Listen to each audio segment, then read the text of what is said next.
Bonjour Alexis, Bonjour. bonjour Didier, merci beaucoup d'être sur Pour dire vrai. C'est vraiment un grand plaisir pour moi de vous recevoir. Donc je vais déjà vous laisser vous présenter individuellement pour que les gens puissent vous situer. Qu'est-ce que vous faites? Quelles sont vos missions? Quelles sont vos positions? On commence par Alexis, si tu le veux bien, Alexis. Alors Alexis, donc tu es éditorialiste sur RT France. Tu interviens aussi sur Sud Radio. Et tu as une revue de presse tous les matins à 9h ou presque, que je recommande vivement à tout le monde. Voilà, sur twitch.tv, Le Monde Moderne, et sur YouTube aussi, la chaîne du Monde Moderne en différé. Et c'est tous les jours une lecture de la presse des oligarques, hein, les milliardaires qui achètent des titres de presse pour comprendre un peu la fabrique de l'opinion, la fabrique du consentement, comment ça fonctionne encore aujourd'hui, même si c'est extrêmement caricatural et on essaye d'en rire. Alors tu avais une pièce de théâtre en cours? Oui, on va faire des dates en mars, en juin et après à la rentrée en septembre. C'est L'homme qui tua Muammar Kadhafi. C'est un spectacle documentaire qui explique les rouages du financement de la campagne de 2007 de Nicolas Sarkozy avec l'argent de Muammar Kadhafi. Il y a plusieurs affaires en cours hein, qui sont jugées en ce moment. Alors vous avez entendu les fadettes, les écoutes, Big Malion, etc. Mais l'affaire libyenne, qui est une énorme affaire, elle est en cours également et on explique un peu, c'est assez complexe sur scène, comment ça se passe, quels étaient les intermédiaires avec un agent de la DGSI de la DGSE, sécurité extérieure, qui parle, qui témoigne. Très bien, merci beaucoup. Didier. Alors Didier Baisto, je suis journaliste. J'ai dirigé des médias nationaux, régionaux, Lyon Capital, Sud Radio, jusqu'à il y a plus d'un an. J'ai travaillé aussi pour différentes chaînes, notamment pour RT. J'ai fait une série documentaire qui s'appelait La France oubliée. C'était d'aller un petit peu dans tous les coins de France les plus reculés pour montrer le pays réel, parce que ça ruisselle pas forcément partout, et même dans assez peu d'endroits. J'ai vu qu'aujourd'hui on parle d'une croissance historique à 7%, alors que l'année dernière on a fait moins 8. Et donc c'est cette réalité que j'ai essayé de montrer. Et aujourd'hui je suis complètement indépendant, pas attaché à un média. Et justement, j'essaie de revendiquer et de vivre dans cette indépendance d'esprit et dans cette indépendance financière, ce qui n'est pas le plus simple, le plus facile. Vu l'économie des médias aujourd'hui, c'est pas nouveau, mais depuis Macron, ça s'est fortement, j'allais dire accéléré, ça s'est fortement dégradé. Voilà, on peut dire ça comme ça. L'indépendance a un prix, quoi qu'on en pense. Hein. Voilà, elle a un coût, elle a peut-être pas de prix, mais elle a un coût, ça c'est sûr. Elle a un coût. Oui. Justement, tu avais créé un média il n'y a pas très longtemps qui s'appelle PDA. PDA TV, Place des Audacieux, que j'ai lancé avec 2 associés, que j'ai quitté fin décembre, pour justement rester indépendant, parce que je me rends compte aussi que même dans ces médias plus petits qui ne sont pas mainstream, on est aussi confronté au financement, au parrainage, à la publicité. Et donc, on reproduit de façon plus petite les mêmes choses. Et finalement, on a les mêmes travers. Et comme moi, j'ai passé l'âge et que après avoir quitté ce monde mainstream, j'ai plus envie du tout de faire la danse du ventre devant des actionnaires. J'ai envie d'être libre, totalement libre, pour être au service des citoyens, pour faire mon métier, j'espère, correctement. Et donc, j'ai décidé que c'était incompatible. Je leur souhaite bonne chance. Bon, j'ai lancé cette chaîne, mais moi, j'ai pas envie de faire grisette un annonceur et d'amoindrir ou d'adoucir mon propos. C'est pas que j'ai envie d'avoir un propos forcément acerbe, mais je veux en tout cas qu'il corresponde à la vérité des faits, à la vérité de ce que j'ai observé, de ce que j'ai recueilli, sans qu'il soit passé au tamis d'un actionnaire qui a forcément ses propres idées à lui et qui va passer ça à son tamis en fonction de ses propres intérêts ou de celui de ses clients et donc de celui de son image, de ceux de son image. Et donc, je trouve qu'on est là, c'est toute la difficulté du métier aujourd'hui, qui n'est pas protégé en fait. C'est toute la difficulté, comment faire son métier correctement, Je ne dis pas objectivement parce que c'est une tarte à la crème, ça ne veut rien dire. On a tous un point de vue, on est tous subjectifs, mais au moins, de façon honnête et sincère, en relatant la vérité du terrain, c'est devenu très, très, très difficile. Donc, Alexis, est-ce que tu es un petit peu est-ce que tu as le même sentiment que Didier par rapport à cette difficulté d'être indépendant, d'être libre, de penser, de dire finalement Oui, c'est extrêmement compliqué. On est à un moment en fait où en plus avec la crise du coronavirus, la caricature s'est accélérée, c'est-à-dire que le monde dans lequel on vit est vraiment pas sérieux et on voit que les gens qui sont élus pour gouverner ne font rien à part maltraiter les populations de manière assez grossière et on est entre la censure et la propagande. Les plateformes, notamment Facebook, Google, YouTube, etc., sont devenues folles de censure, c'est-à-dire qu'on ne peut rien dire quasiment avec les règles de la communauté qui changent de mois en mois, hein. C'est assez impressionnant. Et puis de l'autre côté, on a une propagande d'État, de tous les États.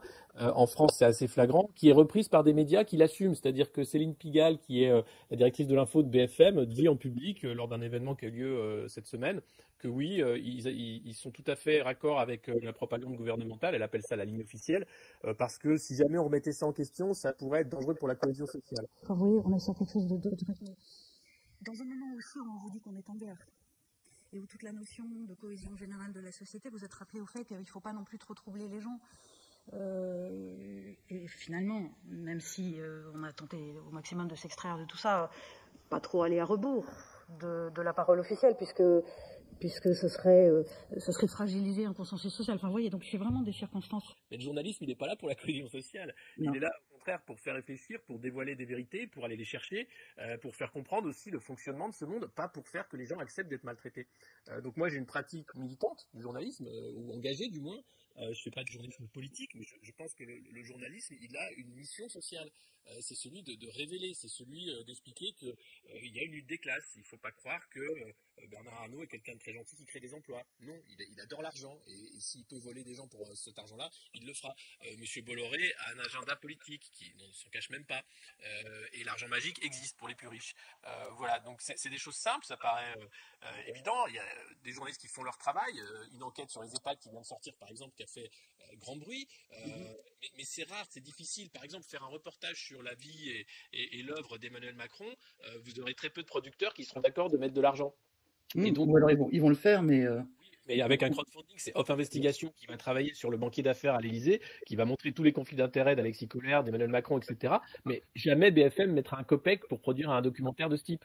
Donc on est vraiment coincé entre la censure et la propagande, et faire le boulot aujourd'hui d'informer, faire le boulot de journaliste, c'est un boulot de combat. C'est l'information, c'est la guerre de l'information, vraiment.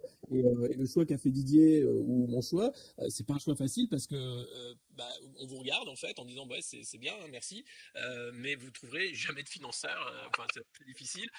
Et puis il y a toujours la limite de savoir qui tire les ficelles. Et donc l'indépendance a un coût, oui c'est vrai. Et le prix à payer, c'est souvent le fait d'être placardisé, montré du doigt, enfin sortir de ce système de showbiz, hein, parce que c'est des paillettes, parce que informer, ça fait mal aux plus puissants souvent. Et aussi, vous avez l'impression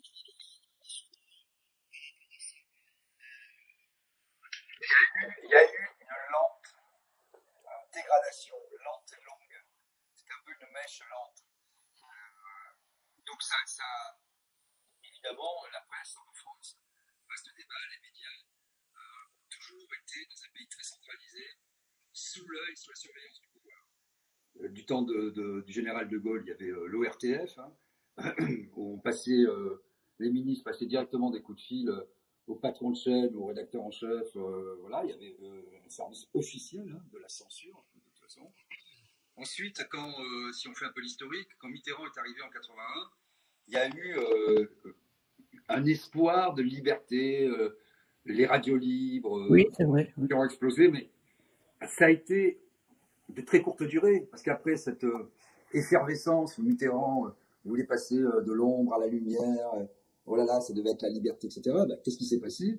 Il a vu que ça le dépassait complètement de la tête et des épaules, que quand on est libre, on est vraiment libre, et que la liberté, même si on doit la conjuguer avec de la responsabilité, les gens sont libres de dire ce qu'ils veulent, et de faire les enquêtes qu'ils veulent, d'avoir des libres antennes. Donc rapidement, il a repris ça en main, ils ont organisé, comme disait, et ce sont les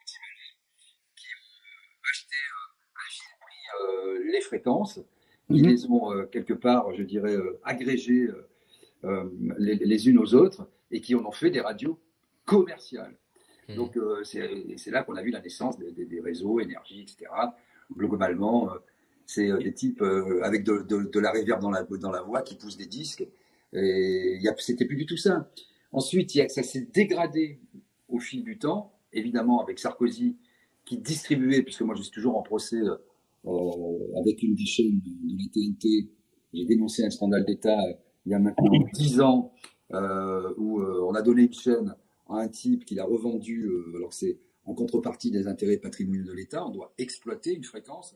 Il l'a revendu tout de suite en faisant intervenir un certain nombre de personnages sulfureux avec un pacte d'actionnaires frauduleux et d'ailleurs dissimulé au CSA. C'est une affaire à quasiment 100 millions d'euros. Donc Sarkozy a été complètement désinhibé de ce point de vue. Et ensuite, Hollande, il n'y a rien à en dire, c'était un peu le rien, une espèce de no man's land.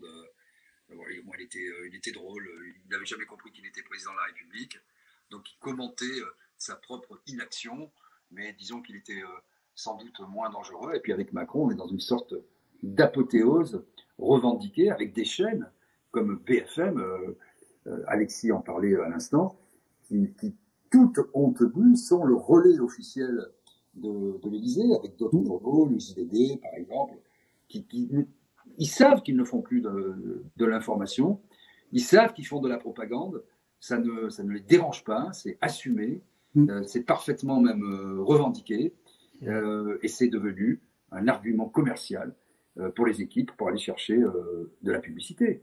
Donc voilà l'état de la presse en France. Et puis après, sur la presse et des médias, sur les radios, j'en parle pas, c'est la même chose. Et quant à la presse écrite, alors là, il y a des aides d'État tout à fait scandaleuses, parce qu'il faut savoir, moi je viens de la presse écrite, que les journaux et les magazines en France ne se vendent plus. Tout cela est aussi factice. Moi je ne sais pas, si vous prenez Libé, peut-être au niveau national, dans les ventes en kiosque, c'est péniblement, je sais pas, entre 5 et 10 000 numéros jour. 10 000, je ne suis pas sûr, c'est complètement ridicule. Et ensuite, vous avez des ventes portées, les achats groupés, les aéroports, etc. Et surtout, des aides à la presse qui sont de plusieurs millions d'euros par an. Tous les journaux sont sponsorisés. Après, c'est difficile de mordre la main qui vous nourrit. Comment voulez-vous être libre si vous êtes financé? C'est totalement impossible. Et enfin, comme le disait aussi Alexis, on a le service public qui n'a plus de public que le nom et qui a basculé. Alors ça me fait rire parce que moi, quand j'entends les gens de droite, enfin et surtout d'extrême droite, nous raconter que France Inter, France Info, c'est la gauche, c'est pas la gauche, c'est le macronisme triomphant. Et François, rappelez-vous, ils vont jusqu'à effacer à la palette numérique dans les manifestations les slogans hostiles sur des pancartes à Emmanuel Macron. On est dans l'Union soviétique d'il y a quelques décennies où les gens qui gênaient, on les gommait, on les enlevait de la photo officielle, on les faisait disparaître. Voilà l'état de l'art aujourd'hui en France. Justement, Didier, tu avais réagi à une information de France Info. Tu parlais de Gilets jaunes et que Adrien, alors je sais, non, c'était le procès, c'est en début de semaine. Effectivement, j'ai fait une petite vidéo sur les réseaux. S'ouvrait le procès, ça devait être lundi ou mardi, d'Aurélien C. Vous savez, voilà. Ce terroriste néo-nazi qui avait pour projet de faire des attentats contre la communauté juive, on a trouvé des armes chez lui, des ouvrages nazis. Bon, il était nazi, quoi. On va pas saboter dans son petit doigt. Et France Info, en boucle, à l'occasion du lancement, chaque fois, on sait comment ça marche, de leurs journaux récurrents, parle Aurélien C, ouverture du procès, néo-nazi, tatati tatata, qui allait faire des attentats, et proche des Gilets jaunes. Donc, chaque fois qu'il y a le mot antisémitisme, nazi, déviant, complotiste, il s'arrange toujours pour mettre affubler les deux mots Gilets jaunes, ce qui est véritablement une infamie. Le type, ça se trouve, est allé c'est comme le type qui mettait des inscriptions nazies il y a 2-3 ans dans le réseau francilien des trains. il mettait des croix gammées, etc. Et on a dit c'est un gilet jaune. Mais en fait, après le type, en procès, il a dit c'était pas un gilet jaune. Il était en instance de divorce, ça allait pas bien. C'était un bon bourgeois versaillais. Donc voilà. Pareil, quand la stèle de Strasbourg avait été profanée, on avait dit c'est des gilets jaunes, c'est dégueulasse, regardez la montée de l'antisémitisme, etc. En réalité, il y a un seul journal qui a fait l'erratum, c'était les dernières nouvelles d'Alsace. En réalité, en regardant après l'enquête, ça a été très rapide, les caméras de vidéosurveillance. C'est un ouvrier qui, à 6 h du matin, avec un crochet, c'était pas sa voiture, on l'avait prêté, c'était pas sa camionnette, a reculé dans la stèle et l'a fait bouger. Est-ce que vous avez vu la moindre excuse de tous les journaux de TF1 qui avaient ouvert le journal là-dessus en disant montée de l'antisémitisme? Donc ils avaient dit plus 60% d'actes antisémites, etc. Alors que sur 3 ans, les chiffres étaient assez stables et ils ont pris juste la période qui les intéressait avec un rabbin qui était là en disant oh là là, c'est scandaleux, on va tous mourir et tout. Voilà ce que c'est la manipulation de l'information. C'est une sélection d'un certain nombre de faits qui sont montés en épingle avec un champ sémantique et un champ lexical choisi à dessein pour faire à une information ce qu'elle ne dit pas. Et la récurrence de l'information. Et la récurrence. Et la société du spectacle qui veut faire le buzz. Donc on est effectivement dans ces contradictions, trouver de l'argent, essayer d'être libre et d'avoir de relater la vérité des faits. C'est devenu pratiquement impossible de par la structure même du financement des journaux et des médias télévisuels ou audiovisuels qui ne peut pousser qu'à ce résultat déplorable et regardez, année après année, vous avez des classements, regardez la France, elle est très très loin en matière de liberté de la presse. On est aussi loin que des dictatures africaines ou asiatiques dans le pays qui s'enorgueillit d'être celui des droits de l'homme. C'est quand même incroyable. Mais en France, malheureusement, les libertés publiques mobilisent peu. Les gens ne se rendent pas compte, ça ne les intéresse pas trop. Et alors le pouvoir d'achat, c'est un sujet fédérateur. Quand l'essence augmente, quand l'énergie augmente, les salaires n'augmentent pas, donc il y a le renchérissement du coût de la vie, etc. Ça peut mobiliser les gens. Mais les libertés publiques, en vérité, tout le monde s'en fout un peu. Exactement. Alexis, tu partages la même analyse que Didier sur ce basculement des médias oui, sur le fait que c'est une lente construction en fait qui permet aux médias d'être totalement dépendants du capital. En réalité, c'est vrai qu'il y a eu les radios libres et très vite c'est devenu des radios d'argent, les annonceurs menaient la danse. Et puis surtout, il y a eu la privatisation de TF1, le moment où les chaînes privées arrivent avec le modèle italien de la télé Berlusconi, la télé poubelle, qui arrive pour rendre les gens complètement cons. Et il y a des lois qui ont permis ça. Alors, c'est d'abord un entrepreneur du BTP, Martin Bouygues, qui a pu racheter TF1, la première chaîne nationale. Et c'est pas la 3 ou la 2, c'est bien le premier canal. Et à l'époque, c'était important parce que c'était des télés pas toutes à télécommande. Donc, vous aviez la primauté d'être la première chaîne. C'est offert sur un plateau à Martin Bouygues. Vous avez Canal+ qui arrive, la 5 qui arrive. Là, c'est l'argent de Berlusconi. Et depuis, les lois se sont accumulées pour faire en sorte que le capital soit maître à bord et fasse ce qu'ils veulent de ces outils de fabrication de l'opinion, puisque c'est plus des médias, enfin on fait pas de l'information là.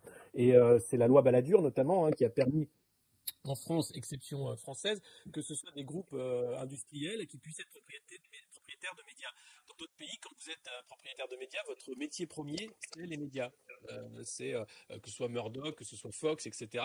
Aux États-Unis, c'est impossible, par exemple, d'être en conflit d'intérêts.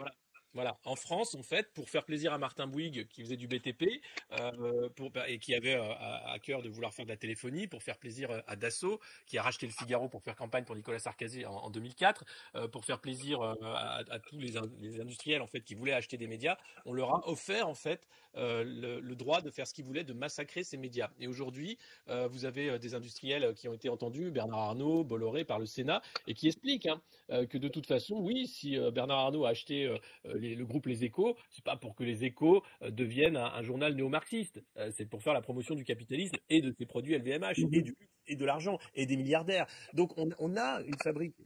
Et ce qui est incroyable, c'est que non seulement ces milliardaires achètent à perte ces médias, mais ils s'en fichent, c'est des danseuses, mais en plus ils sont aidés par l'argent public. L'Opinion, Monsieur Bétou touche plusieurs millions. LVMH aussi, le groupe Arnault touche plusieurs millions. Le Monde de Xavier Niel, milliardaire des télécoms, touche plusieurs millions d'aides publiques. public. Donc on nage en plein délire. On autorise ces gens à non seulement acheter les médias pour en faire une fabrique de l'opinion majoritaire, c'est-à-dire que le capitalisme est la seule alternative, il n'y en a pas d'autre, qu'il faut discréditer toutes les oppositions. Ils sont toujours du côté du pouvoir, quel que soit le pouvoir, et parfois ils vont choisir un opposant de fait, le cas de Bolloré avec Zemmour par exemple, mais globalement, Bolloré s'entend très bien avec le pouvoir, et on vient de lui racheter d'ailleurs un oléoduc à 31 millions d'euros, alors qu'il aurait dû être rétrocédé gratuitement à l'État. Or, l'État a quand même mis 31 millions d'euros sur la table. Donc, on traite bien M. Bolloré. Donc, il traite bien M. Macron également. Ou M. n'importe qui sera au pouvoir. Et ce problème-là, il persiste. Et les sociétés de journalistes ont un pouvoir extrêmement limité.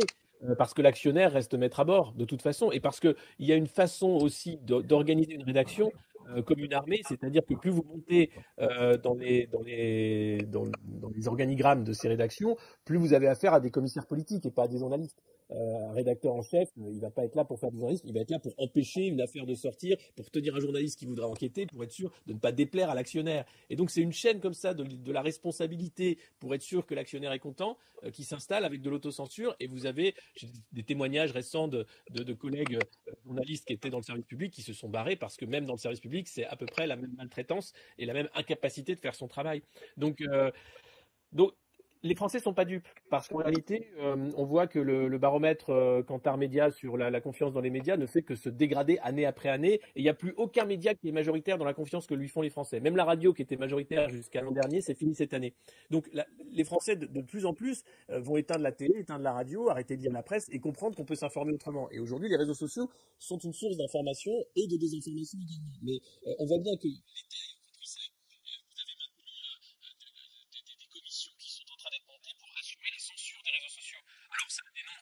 c'est pour les lois anti-fake news et tout ça. Voilà.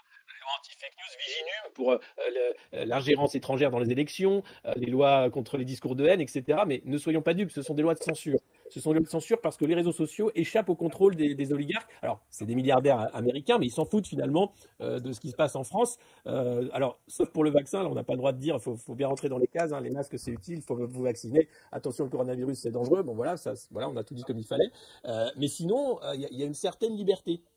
Et on voit bien que ça commence à craquer partout. En ce moment, par exemple, au Canada, vous avez le Freedom Convoy, c'est un convoi de qui monte sur Ottawa, qui est arrivé.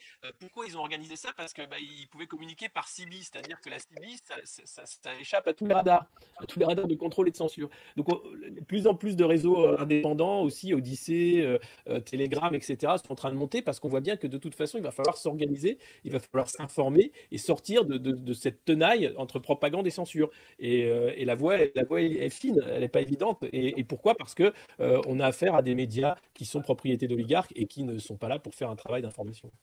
Et puis ce qui est fondamental, pour compléter ce que dit Alexis, c'est qu'il y avait la bataille des contenants et des contenus, et aujourd'hui, ces médias sont des intégrateurs, en fait, et des désintégrateurs aussi, du coup. Ils ont à la fois les contenus et les tuyaux.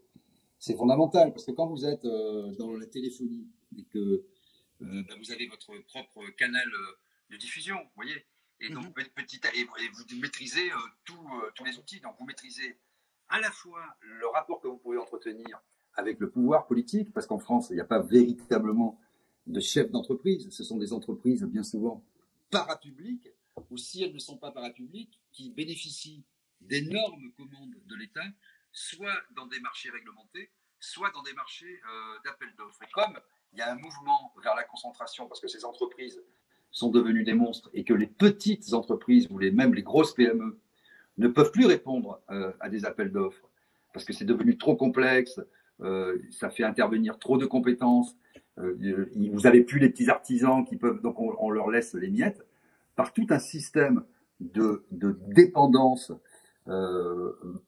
très très bien huilé, très très bien organisé, de sous-traitance, et à la fin la sous-traitance est en train de devenir de l'ubérisation. Parce que le projet de société, on l'a vu, c'est pour ça qu'ils sont allés à fond dans le confinement, qui n'avait rien à voir avec la question sanitaire. L'idée, c'est comme disait Alexis, je suis complètement d'accord, il y a un tri par, effectivement, on fait la promotion des milliardaires, du néolibéralisme et du capitalisme. Mais ils sont plus malins que ça. C'est-à-dire, ils agissent, ils contraignent. Ça, c'est la deuxième façon d'avancer. Et la troisième, c'est de ne pas donner la parole à quelque chose d'alternatif. Donc il y a ce triple tri, je dirais, sélectif, qui à la fin, donc vous avez une seule vérité, et c'est ce qu'on sont en train de faire aussi les réseaux sociaux, et à la fois par les algorithmes, mais aussi par des outils très dangereux comme Google par exemple, ou même, citons que Google, les GAFA, qui sont autant de visions du monde, parce que par les algorithmes, vous pouvez mettre en avant une vision du monde. Quand vous traduisez, quand vous êtes propriétaire, là encore, du tuyau, et que vous avez votre propre système, vous mettez en avant un tableau de Delacroix avec un sein nu, où vous mettez en avant Donald Trump et la Statue de la Liberté, et tout le vocabulaire, les idées,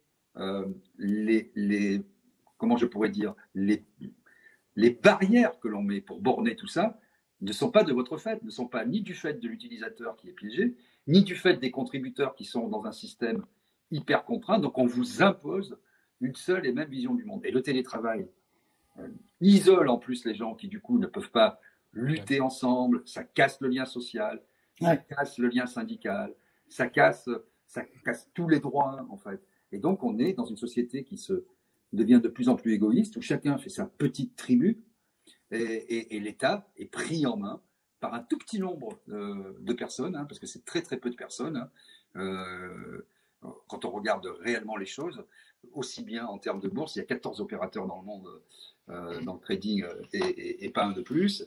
Et en France, vous avez, je ne sais pas moi, 50 entreprises de plus de 5000 salariés, dont beaucoup d'ailleurs n'ont pas leur siège en France. Parce qu'on parle toujours des entreprises françaises, des champions du CAC 40, mais Renault, est-ce que c'est encore une entreprise française, en dépit du fait que l'État il soit minoritaire? C'est plus du tout une entreprise française. Et tout est à l'avenant comme ça. Donc ce sont des entreprises qui ne sont pas des entreprises, qui sont des espèces de monstres, plus ou moins pilotés par l'État, par la haute fonction publique, des gens qui prennent la direction de ces trucs-là, qui ensuite sont recasés par la Commission européenne au hasard, et qui viennent vous dire il n'y a qu'une seule vérité. L'exemple typique, tiens, c'est Breton. Breton, la politique, France Télécom, la Commission européenne. Qu'est-ce que vous voulez dire? Et ces parcours-là, ils sont toute l'industrie française, toute l'économie française du CAC 40 et qui possède aujourd'hui les médias est dirigée par ces archétypes. Ouais. On va venir à un sujet un petit peu plus sociétal, si vous êtes d'accord. C'est-à-dire, moi, j'aimerais avoir votre analyse de ce qui se passe dans la société. J'ai ce sentiment qu'il y a une apathie globale. On a l'impression que les gens ont du mal à réagir, à agir. Les gens sont beaucoup dans l'expression, mais peu dans l'action. Ouais. Qu'est-ce qui, à votre avis, peut expliquer cette apathie, ce manque de dynamique collective, je veux dire, pour rentrer en action? Et c'est ce que disait Didier. Déjà, il y a, au-delà du fait qu'on a isolé les gens, enfin l'auto-attestation de sortie, le confinement, le télétravail, la fermeture de tous les lieux de vie publique, tous les lieux de rencontre, tous les lieux de culture, c'est volontaire. C'est en fait c'est quasiment une politique de lutte anti-insurrectionnelle. C'est pas une politique sanitaire du tout. Et on voit bien que la dernière insurrection, c'était celle des Gilets jaunes, où on a vu beaucoup de gens dans la rue qui couraient après le président, qui allaient devant les préfectures. Et la réponse d'État était la répression sanglante. La répression comme on l'a jamais vu, avec des ordres de tirer à vue, de faire mal, et ça s'est vu. Et on a très vite montré que, attention, manifester égale violence, égale risque pour votre intégrité corporelle. Et pourtant, les gens continuent de manifester, mais ils sont de moins en moins nombreux. L'action de la rue, elle peut être souvent discréditée, comme disait Didier, soit par le rapprochement avec des groupes terroristes d'extrême droite ou d'extrême gauche, les Black Blocs, le danger d'avoir des casseurs, le fait que ces gens-là sont des séditieux. Non, ces gens-là sont des gens qui ont bien compris qu'il y avait une énorme arnaque, que année après année, ils perdaient en pouvoir d'achat, en qualité de vie, que leurs enfants auraient un avenir de merde. Et ces gens-là sont dans la rue pour dire stop. Et que répond le pouvoir, ou au moins le pouvoir de marionnette, parce que Emmanuel Macron n'est qu'une marionnette, c'est tirer leur dessus, envoyer la troupe. Jusqu'à ce qu'aux Pays-Bas, par exemple, cet hiver, on a tiré, les policiers ont tiré à balles réelles sur des manifestants. À balles réelles, ils ont blessé 7 personnes en tirant. Ça n'a pas fait les gros titres. L'état de droit européen, c'est une blague. Quand un pays utilise la violence de cette façon-là sur les manifestants, on est passé dans autre chose. Et moi, j'étais illustré, j'avais fait une vidéo sur la carte postale au bord du gouffre sur YouTube, parce que si on est journaliste, ce moment-là du renversement, on sait que c'est un moment où il n'y aura pas de retour en arrière. Quand aux Pays-Bas, la police tire sur les manifestants, on sait qu'il n'y aura pas de retour en arrière et que ça va être de plus en plus ça. Quand on sait que la police française a commandé 69 nouveaux blindés, on sait où sont les priorités. On n'a pas commandé des scanners, on n'a pas commandé plus de bras, plus de radiothérapeutes, plus de médecins. On a commandé 69 blindés. On a commandé des stocks de LBD, des stocks de lacrymo. Donc ils se préparent à la guerre civile. Ils se préparent à une violence sans nom. Parce que leur politique, elle est simple. C'est vous allez bosser, vous n'aurez plus de retraite, vous allez bosser 45 heures, on va vous flinguer les vacances, l'école sera payante, l'université sera payante. Tous les secteurs qui étaient encore ceux du bien commun, issus, hérités du Conseil national de la résistance, vont être privatisés parce qu'il y a du fric à se faire. Et c'est ça le progrès. C'est pas le progrès. Ce qui se passe aujourd'hui, c'est pas le progrès. C'est un piège. C'est un enfer. C'est de l'argent pour les fous d'argent et c'est toujours moins de qualité de vie pour les citoyens. Or, les citoyens conscients, comme tu dis, ils sont dans la parole. Nous, c'est notre rôle en tant qu'observateur d'être dans la parole, mais je fais des manifs quand même. Mais je vois bien, en manif, il n'y a pas beaucoup de jeunes. C'est déjà, on est passé à autre chose. Les plus jeunes vont regarder les jeunes politisés. Ils sont très peu nombreux. D'ailleurs, Macron, quand il tombe devant un jeune qui lui dit « vous faites de la merde », il dit « ah, vous êtes politisé, vous ». Oui, j'ai vu l'extrait. Ah oui, parce que veut Macron et sa clique et tous les responsables politiques qui servent à rien? Que les jeunes soient totalement dépolitisés. Ils veulent les divertir, ils veulent les endormir, ils veulent les amuser avec McFly et Carlito, ils veulent se faire passer pour des jeunes, pour des mecs sympas. Mais le programme de ces salopes, je vais dire pardon le gros mot, mais le programme de ces gens-là, c'est écoute-moi bien, jeune, tu vas bosser pendant longtemps, tu vas t'endetter pour étudier et en plus tu n'auras pas de retraite. Mais quel jeune peut accepter ça? Mais comme le jeune, il va regarder TikTok avec des influenceuses qui ont des Brasilian buttlift, Hanouna et des conneries comme ça, eh ben, on arrive à une société dépolitisée. On arrive à une société où les gens, en plus, arrivent à s'embrouiller dans des arguties avec, par exemple, tout le camp anti-islam qui va faire d'une lutte pour une certaine identité nationale, Jeanne d'Arc, etc., plutôt que de lutter pour la lutte des classes, qui est transgenre, transreligieuse, trans ce que tu veux. Il y aura toujours des riches et des pauvres, ça tu peux y aller. En revanche, les religions sont là pour organiser l'oppression. Les narratifs également identitaires sont là pour d'une façon cacher aussi l'oppression. Donc les jeunes tombent dans le panneau, ça fonctionne merveilleusement bien. Les rares sont ceux qui comprennent et qui se disent la lutte, celle essentielle, la lutte des classes, le marxisme remis à l'ordre du jour, le fait qu'il y aura toujours des esclaves et des maîtres, cette mécanique-là sociale, elle doit être dénoncée et combattue de tout temps, et particulièrement aujourd'hui. Or, le spectacle est en train de faire oublier. Alors, c'est là le point d'achoppement, je trouve, qui est vraiment le plus intéressant. C'est que globalement, au sortir de la guerre, avec les 30 Glorieuses, on était dans l'idée générale, avec une gauche, une droite, bien sûr, mais très peu d'extrêmes, dans l'idée qu'il fallait sauvegarder le bien commun, la solidarité, la fraternité, et que oui, il y avait sans doute beaucoup d'impôts, des prélèvements obligatoires, mais que c'était pas grave parce que ça participait, y compris les retraites, on payait, on cotise beaucoup, mais finalement quand même par rapport à notre pays, jusqu'à il y a encore un peu, il y avait des retraites décentes, pas pour tout le monde, mais voilà, un hôpital qui fonctionnait, une justice qui fonctionnait à peu près, une école libre et gratuite, etc. etc. Bon. Et une police plutôt coopérative, plutôt proche de la population, même s'il y a eu certains divorces, des rapprochements, et aujourd'hui c'est épouvantable. Les gardiens de la paix. Hein. Et on sait bien pourquoi, oui, ça n'existe plus d'ailleurs, ce sont les forces de l'ordre. Voilà, avant c'était les gardiens de la paix, maintenant c'est les forces de l'ordre. Soutien FDO, bon, ça c'est aussi pour crétiniser les gens. Moi je ne suis pas ni pour soutenir, ni pour pas soutenir. Je suis pour une police républicaine qui fait bien son boulot, qui rend service à la population. Ça ne veut rien dire, soutien à FDO. Bon.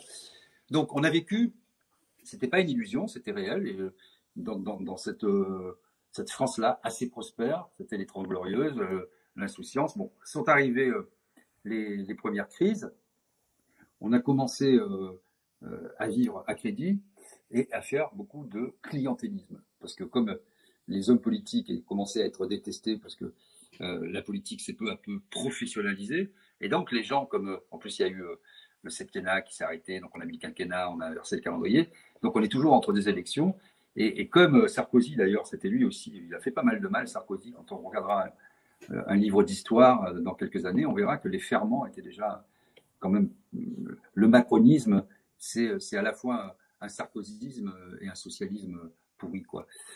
Excusez-moi pour la tautologie. Mais en fait, on a vécu dans cette France prospère, joyeuse, insouciante, et petit à petit, ça s'est délité pour les raisons que j'ai essayé d'expliquer. Et aujourd'hui, avec Macron, ce qui est nouveau, c'est qu'ils ont pris acte, comme le disait Alexis, du fait que oui, il y avait des gens qui ne sont rien, des illettrés, des abrutis, des factieux, des séditieux, des gens qu'on peut emmerder, etc. Lieu où on croise les gens qui réussissent et les gens qui ne sont rien. Donc c'est des métèques, des sous-citoyens au sens antique du terme, on les exile, je ne sais pas où, dans leur propre pays, quoi. Il est là l'exil de l'intérieur. Il n'est pas le Français qui se dit oh là là, je suis blanc, je suis tout seul. C'est le grand remplacement, il est celui-là, il n'est pas celui de Camus. Hein. Je ne parle pas d'Albert, bien sûr. Mais donc voilà, précise, non mais que Camus, que Renaud Camus soit devenu une figure invitée sur les plateaux de télé, sur les radios, que ce type soit devenu le mec plus ultra de l'intelligentsia française, et qui vous dit le grand remplacement, mais moi je me pince. Le maître à penser de M. Zemmour. Hein. Non mais on est où là? On est dans quel pays, quoi? Donc voilà où on en est rendu, et c'est revendiqué. Prenez une gare, ceux qui ne sont rien. Dans une gare, vous avez des gens qui travaillent et des gens qui ne sont rien. Hein, voilà, bon. Les illettrés, t'as qu'à te payer, tu veux un boulot? Traverse la rue, va te faire foutre. Tu veux un costard? Tu travailles comme moi si tu veux. La meilleure façon de se payer un costard, c'est de travailler. Voilà. Travailler. Mais qu'est-ce que c'est que ce truc-là? Donc, on s'est habitué à ça. Et pour répondre à votre question par rapport à comment ça se fait que les gens ne se mobilisent pas plus, ils parlent, etc., c'est à la fois parce qu'il y a eu de la violence d'État et que les gens ont la trouille d'aller en manif, etc.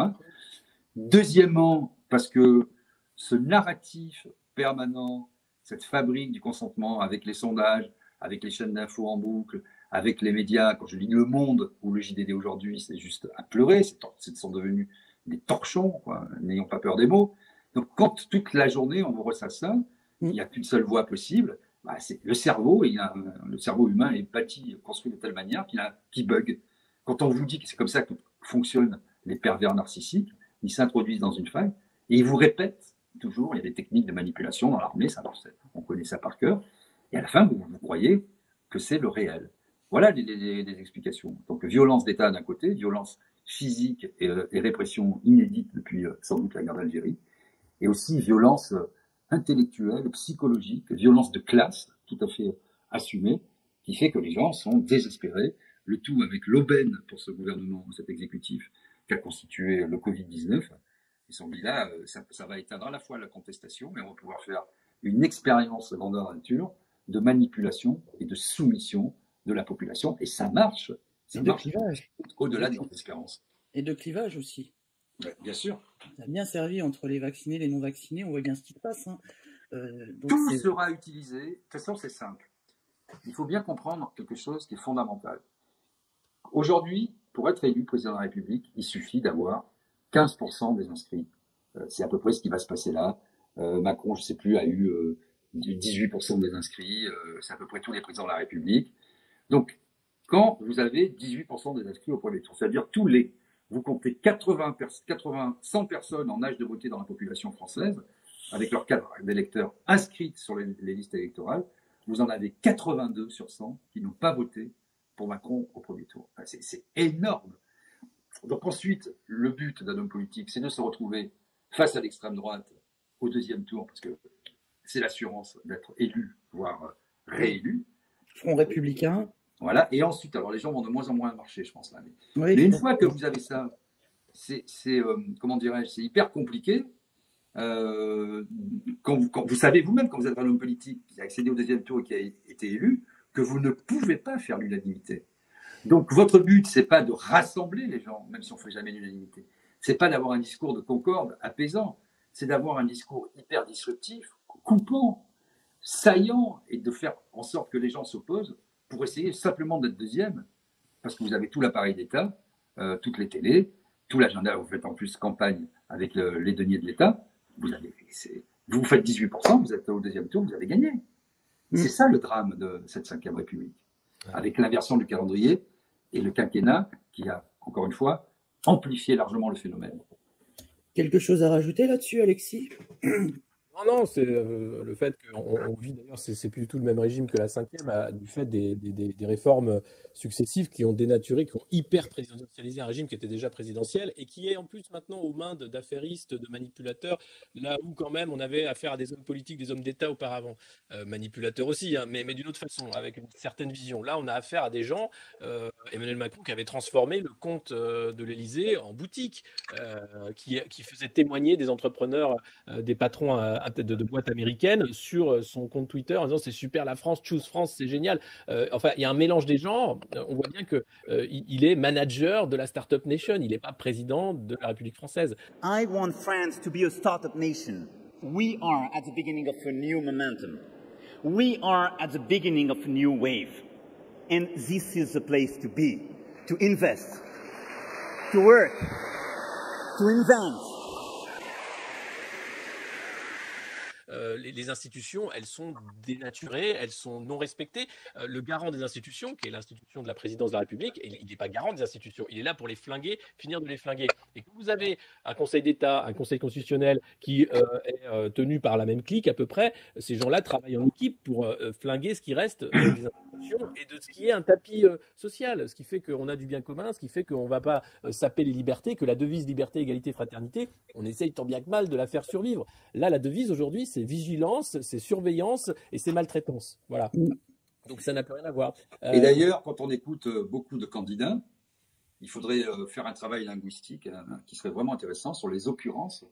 Le nombre de fois où on entend sécurité, police, prison, sécurité, police, prison, c'est pas un programme. Construire des prisons, c'est un programme immobilier.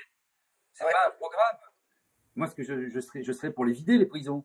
Parce que si vous avez un projet de société, il faut faire en sorte que les citoyens arrêtent d'aller en prison. Alors, c'est plus long, c'est plus compliqué, c'est moins démagogique, évidemment, parce qu'il faut trouver des véritables solutions à moyen et sans doute à long terme.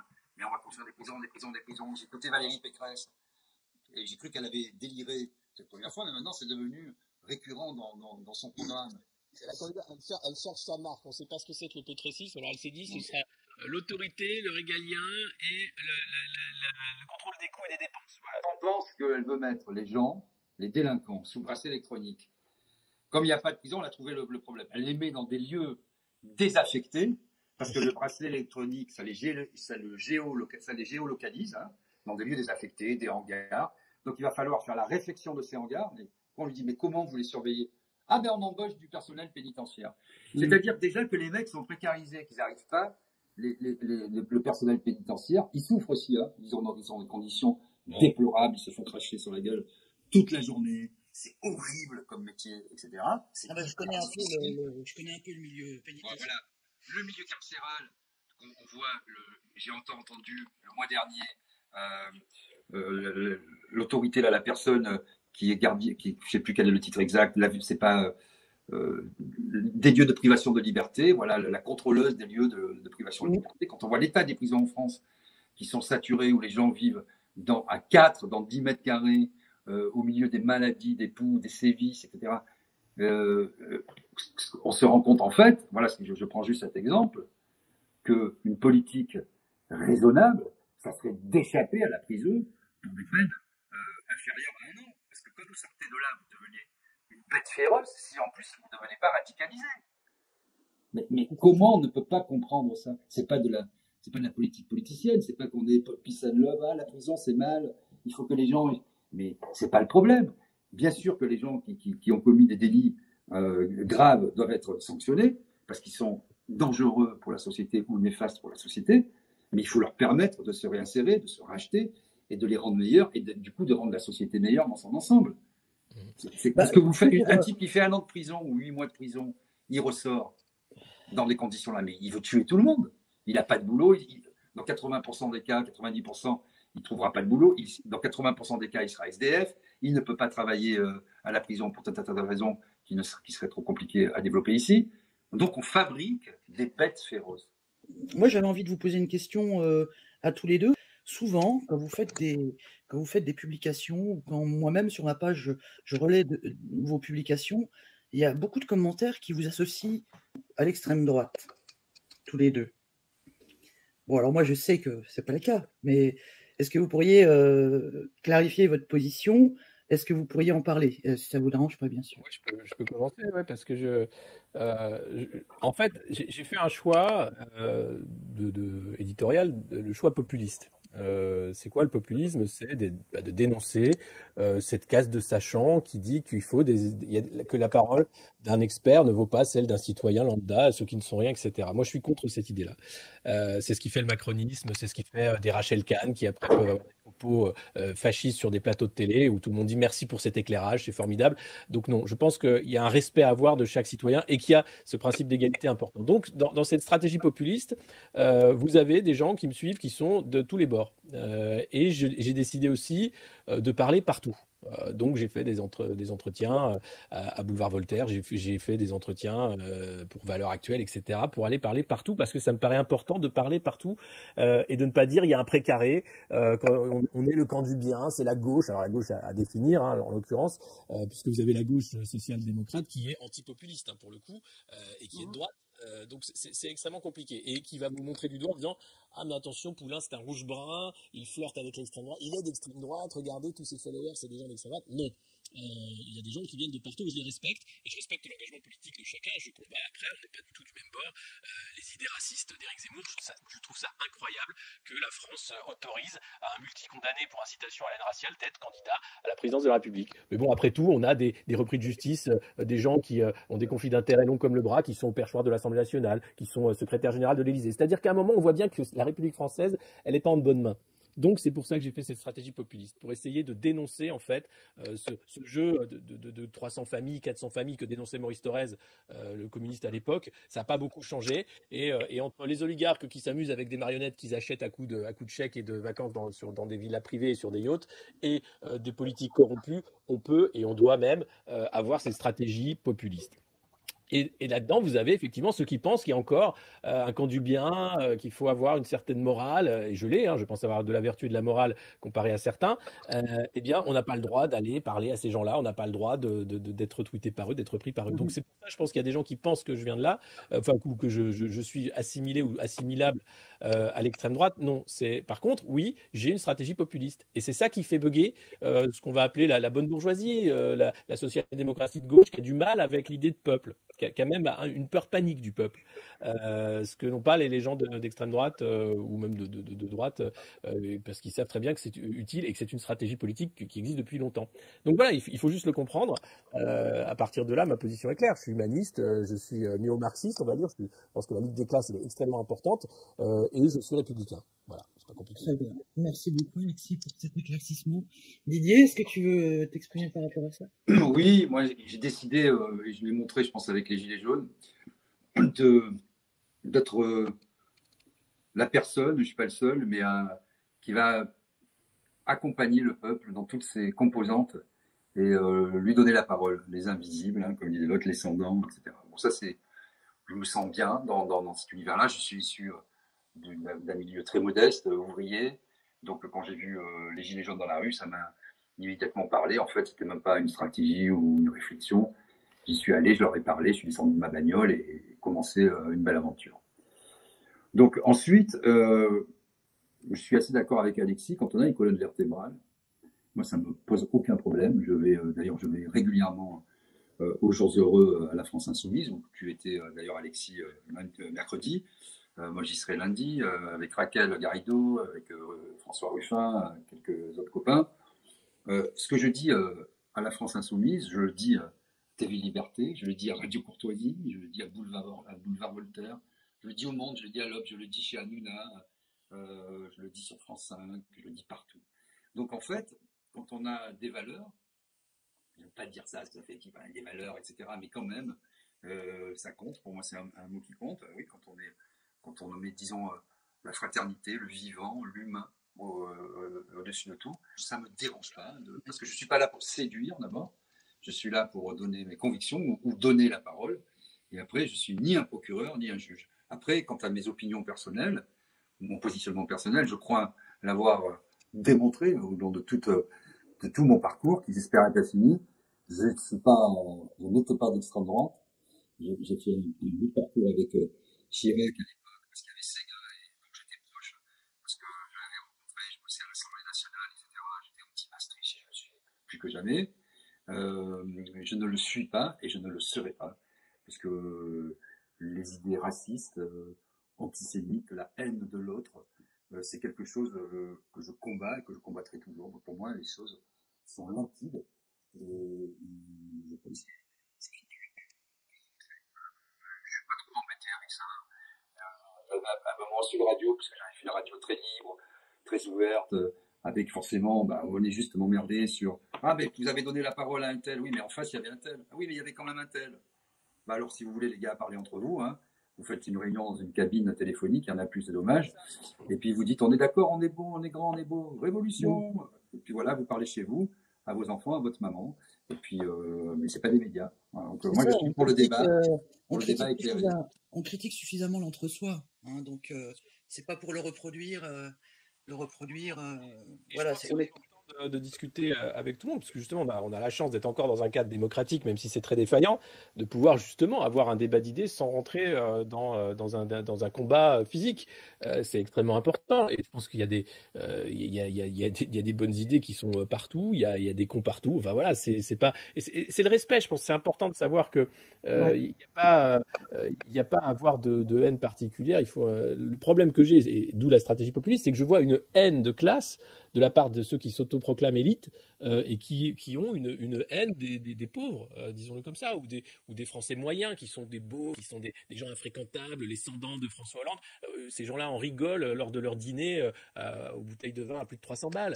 C'est ça qui, pour moi, est obscène. Et donc, le manque de respect, il est de ce côté-là. Il n'est pas de l'autre côté.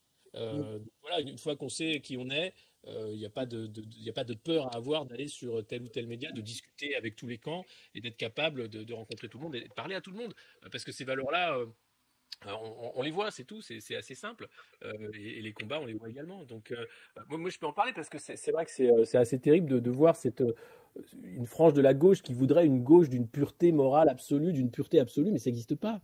Ça n'existe pas. Il y a toujours un moment de compromission, et puis à force de ne vouloir parler à personne, vous restez dans une litière pour chats, et voilà, tous les autres chats ont un territoire extrêmement vaste, et vous, votre territoire, il se limite à une litière. C'est ce qu'on voit dans les débats, par exemple, de la primaire populaire, parce que, oulala, il y en a plein à gauche qui disent « Ah non, Mélenchon, je peux pas le soutenir, il est colérique, tu te rends compte ?» À un moment, il est quand même plus dans les sondages, il a un programme, il a des militants, il se passe peut-être un truc de ce côté-là. Non, mais je préfère quand même Christiane Taubira, elle fait des beaux poèmes. Voilà, ça c'est la morale, c'est la peur du peuple, encore une fois, qui arrive par là. De toute façon, face à ce néolibéralisme qui a gagné quand même dans la société, qui a irrigué complètement tous les éléments de la société, tous les étages, toutes les strates. Tu parlais de néo-marxisme. En tout cas, dans cette dialectique, au sens philosophique de maître et de l'esclave, on est presque même aussi dans Hegel. Aujourd'hui, ces clivages de classe, cette lutte des classes, elle a été réactivée d'une certaine manière par Emmanuel Macron. En fait, c'est la conscience que chacun peut avoir de ça, d'où il vient, quel est son parcours familial et personnel. Est-ce que s'il a réussi parce qu'il a pris l'ascenseur social, parce qu'il a eu de la chance, parce qu'il a travaillé plus que les autres, ou l'ensemble de ces facteurs conjugués d'une certaine manière, est-ce qu'il va choisir d'écraser les autres avec son talent, son argent et sa faconde, ou est-ce qu'il va se mettre au service de peut-être d'où il vient, de ses origines. On est tous fils de paysans, on est tous fils d'ouvriers ou petits-fils. Donc voilà. Et moi, je me bats, en tout cas, et je pense qu'Alexis, c'est pareil, on va parler en son nom, mais pour retrouver, non pas dans l'égalitarisme, ce qu'on entend tout le temps, l'égalitarisme, c'est l'URSS. Non, l'égalité des chances. Parce qu'on sait que quand on arrive dans la naissance, déjà, dans les familles, c'est être né quelque part, c'est toujours un hasard. Il y en a qui naissent avec 20 millions sur un compte en banque, et il y en a qui naissent dans une HLM pourrie. C'est comme ça. Et donc après, qu'est-ce que toute l'intelligence, la richesse et l'honneur et la dignité de la République, c'est d'essayer de faire en sorte de corriger ces écarts, j'allais dire, familiaux, par la culture, et donc c'est l'égalité des chances. Voilà. Et ensuite, pour qu'elle puisse avoir lieu, il faut bien sûr la fraternité et permettre le premier mot, la première notion qui est inscrite sur tous nos frontons, la liberté. Si on n'a pas la liberté, on ne peut rien faire. On pourra toujours se battre pour l'égalité. On sera complètement dans notre télétravail, le nez dans son écran, à faire des trucs sur Twitter. Et la fraternité, je ne sais pas très bien comment elle pourra s'exercer. Donc voilà, ce triptyque, il n'y a rien de plus beau, de plus évolué. Quand je vois aussi les procès qui sont faits à la Constitution, à la République, à l'État de droit, qui est basé sur ces principes, il n'y a rien de plus beau au monde, de plus évolué. Le problème, c'est que l'État de droit, c'est une anomalie, c'est contre eux. Quand le Conseil constitutionnel valide le pass vaccinal, on n'est plus dans un État de droit. Et Laurent Fabius est beau jeu de dire ah oui, c'est vrai que c'est dangereux pour les libertés, mais bon, c'est limité dans le temps. Le pass vaccinal, évidemment, c'est une atteinte aux libertés, notamment à la liberté d'aller et venir. Bon. Donc, on le constate. Mais non, le rôle du Conseil constitutionnel, c'était justement de défendre l'État de droit contre les Macronie. Or là, ils se sont couchés et après, le mec fait des larmes de crocodile pour dire ah oui, on n'aurait peut-être pas dû. Mais c'est scandaleux ce qui s'est passé. Encore une fois, encore un autre scandale. C'est-à-dire que ceux qui sont garants de l'État de droit sont ceux qui sont en train de le saper à coups de hache. Et là, c'est insupportable. Insupportable. Et d'ailleurs, comme tu disais, limité dans le temps, on voit bien que l'on va d'état d'urgence en état d'urgence. C'est que l'état de droit normal, je dirais, le bloc de constitutionnalité est devenu l'exception, quoi. Bien sûr, 2 ans d'état d'urgence, c'est inacceptable. Aucun pays peut accepter ça. Avec un Parlement qui sert à rien, avec des institutions qui sont noyautées par des médiocres qui sont là pour l'argent, pour la petite médaille, pour la reconnaissance, mais qui n'en ont rien à foutre de ce pays. C'est scandaleux. Le problème, c'est qu'elles nous font du mal. C'est qu'elles organisent un monde de merde. La société de vigilance, le contrôle total, le pass vaccinal, le fait qu'on va légitimer la violence d'État. C'est ça le problème. C'est qu'à un moment, comment on fait pour prendre le pouvoir? Il faut une stratégie de prise du pouvoir maintenant. Et de manière assez claire. Et cette stratégie de prise du pouvoir, eh ben, elle n'est pas de la gauche purement chimique ou de l'extrême droite ou machin. C'est populaire. Voilà. C'est comment le peuple se réveille politiquement. Et alors ça, moi, justement, j'avais une réflexion autour de ça. Dans la mesure où il y a une espèce de stigmatisation des non-vaccinés. On commence à dire on va plus les soigner, on va leur supprimer, on va leur demander de payer les frais. Dans quelle mesure tous ces gens-là, ils n'ont pas le droit d'arrêter de payer leurs cotisations? Je veux dire, pourquoi continuer à payer des cotisations pour des services dont tu n'es plus bénéficiaire? Voilà. Mais ne faut pas rentrer dans cette logique-là. Je crois que ceux qui disent ça, et c'est en particulier Martin Hirsch, qui était le dernier à sortir cette saloperie, sont des salauds. C'est un discours fasciste qui n'a pas sa place en République. Donc il ne faut même pas rentrer dans la logique de dire mais si jamais c'est ça, alors on va faire ça. Non, il faut simplement dire écoutez, monsieur, un salopard. Point. Vous n'avez pas le droit de dire ça. Ce que vous dites est fasciste. Donc regardez-vous dans la glace, réfléchissez à 2 fois avant d'ouvrir votre bouche et arrêtez de dire de la merde parce que la PHP est dans cet état-là parce que vous avez fait une politique de merde pendant des années. Et voilà. Et maintenant il faut simplement. Oui, c'est des gros mots, oui, c'est des insultes, mais ils ne méritent rien d'autre que ça. Et là, il n'y a pas de respect à avoir devant des mots pareils. C'est honteux ce qui s'est passé encore une fois. Donc il ne faut pas rentrer dans leur logique. Ces gens-là sont des mécréants. Vous êtes ignobles, vous êtes hideux, monsieur. Ce que vous avez dit est lamentable. J'ai même pas. Mais ça, Alexis, ça devrait être dit sur un plateau télé. Je veux dire, il n'y a aucun journaliste qui va lui dire mais vous vous rendez compte de ce que vous dites? Mais c'est bien le problème. C'est bien le problème. Voilà. Si j'étais sur le plateau, je peux te dire que Martin Hirsch, il fermait sa gueule, il rentrait chez lui. Je veux dire, ça passe crème, quoi. Je veux dire, il balance une horreur pareille sur un plateau. Et ça passe crème. Mais comme Rachel Kahn, quand elle parle de sociétés harmonieuses, qui sont des propos inacceptables également. Tout le monde, à la fin, on dit merci pour cet éclairage. Voilà. C'est Raphaël Enthoven aussi, si on veut me donner des noms, quoi. Mais le mec a ouvertement un discours névrosé de fasciste, et pareil, personne ne le recadre. Monsieur est philosophe. J'ai jamais vu un mais il y en a plein comme ça, Ouais, ce que je veux dire, c'est que le problème, c'est qu'eux ont accès aux médias, eux sont payés. Qui a créé un magazine qui s'appelle Franc-Tireur, qui est rempli de ces gens-là. Ils sont invités sur LCI, sur tous les plateaux, pour sortir leur discours de haine. Et quand tu veux les contrer, toi, t'es pas invité. C'est bizarre, hein, c'est un truc particulier. Donc, à un moment, évidemment que c'est totalement déséquilibré, ça fait un pays de cons. Parce que les gens qui regardent la télé sont complètement lobotomisés. C'est comment tu captes l'audience, comment tu fais que les gens vont être de plus en plus nombreux à éteindre leur télé, à s'informer autrement, à comprendre qu'on se fout de leur gueule. Et ce travail-là, c'est un travail de fond, un travail de réveil politique du peuple, un travail d'éducation populaire aux médias, et c'est ce qu'on essaye de faire, Didier et moi. Eh ben, il faut continuer. Et c'est la force du nombre qui fera qu'on sera vainqueur. Didier, je sais que tu étais pris par le temps, toi, tu avais jusque 16h. Voilà, j'ai un peu débordé, mais bon. Donc on va terminer, j'aurais aimé évoquer avec vous le populisme vaut bien une messe. On n'a pas le temps parce que je voulais évoquer un sujet avec vous, c'était les influences de Macron, notamment j'ai fait une petite recherche sur l'Institut Montaigne et Monsieur Laurent Bigorgne, où j'ai retrouvé le rapport de l'Institut Montaigne sur l'enseignement et les préconisations, et finalement c'est mot pour mot ce qu'on retrouve dans sa conférence au président d'université. Et il faut lire le livre Sous emprise aussi de Marc Adevelde qui sort aussi là ces jours-ci pour comprendre le système macroniste et combien ses ramifications sont profondes d'affairisme et de conflits d'intérêts. Ok, bah en tout cas, on va arrêter là puisque Didier, moi j'aurais bien continué, mais Didier est pris par. Oui, ben merci en tout cas. Merci Et beaucoup. ça m'a fait vraiment, vraiment plaisir de vous recevoir tous les deux. Et puis, bah, j'invite vraiment tous les abonnés à regarder la revue de presse du Monde Moderne, hein, tous les matins, le 20h aussi maintenant, parce que tu fais aussi un petit format 20h de temps en temps. Et puis, bah, Didier, on t'attend pour ton nouveau média.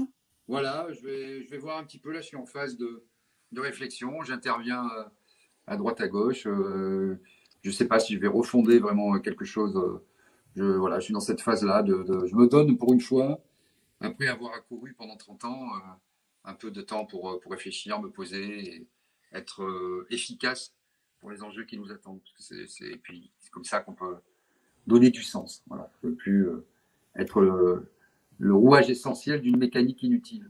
La perte de sens, c'est le délire. Hein. Bah oui, oui. Donc c'est pour ça qu'il faut garder du sens. On ne peut pas faire pire. Ah, on ne peut pas faire pire. Voilà, bon, bah écoutez, merci beaucoup à tous les deux. Merci. Puis, bah, j'espère quand même pouvoir vous réinviter. Ouais. Allez, bonne journée à vous. À bientôt.